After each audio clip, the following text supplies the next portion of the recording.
Taimur from the UK, he says, what's the ruling on reading Yasin after Fajr? Unfortunately, a lot of the practices in the subcontinent are not according to the Sunnah, or based on either fabricated hadiths from Fada'il al-A'mal or from weak hadiths. And this is widely spread in the subcontinent and also in some countries of Arabia. Surah Yasin is a great chapter of the Quran, but has no authentic thing in its regard that requires us to recite. Nothing special about it that we should recite it. Some scholars say that it is recommended to recite it when someone is on his dying bed. He's just about to die. We recite it because there is a lot of mentioning of paradise and what Allah has reserved for the righteous and the believers of blessings and favors in there. But there is nothing authentic.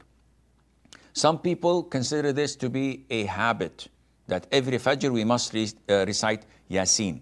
Every day we must recite Al-Waqi'ah. And they say that Surah Al-Waqi'ah, whoever recites it would not be poor. And this is totally not true. And we know not thousands or hundreds, we know millions of Muslims who recite it every single day, and they are beyond the lines of poverty. So it is not realistic nor logical to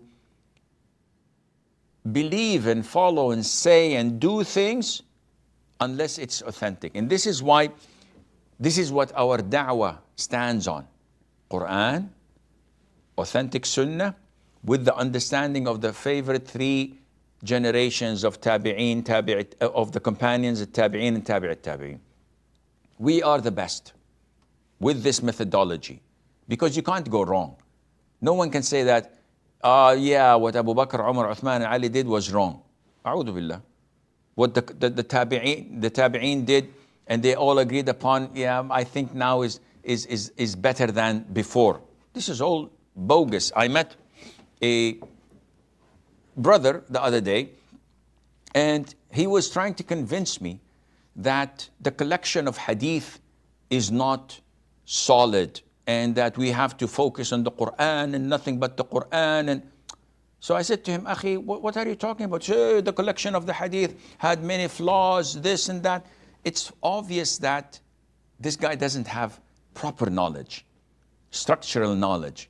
So I didn't want to go into details, because that would have taken the whole afternoon. And I asked him one simple question, which was a true, really cold shower. I could see it in his eyes. I said, Akhi, with all due respect, for the past 15 centuries, from the time of the Prophet ﷺ till date, show me one single scholar, real scholar, who said what you have said.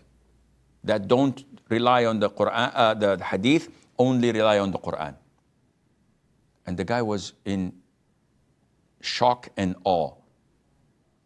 He couldn't speak. He had to pause, then started to stutter. I said, Akhi, if all these great scholars of Islam over the past 1500 years managed to live with the fact that the Quran is explained, completed, and commented upon by the Sunnah of the Prophet ﷺ, which is also preserved by Allah Azza wa Jal, like the Quran was preserved, can't you be like them? Wouldn't that fit you as it fitted them?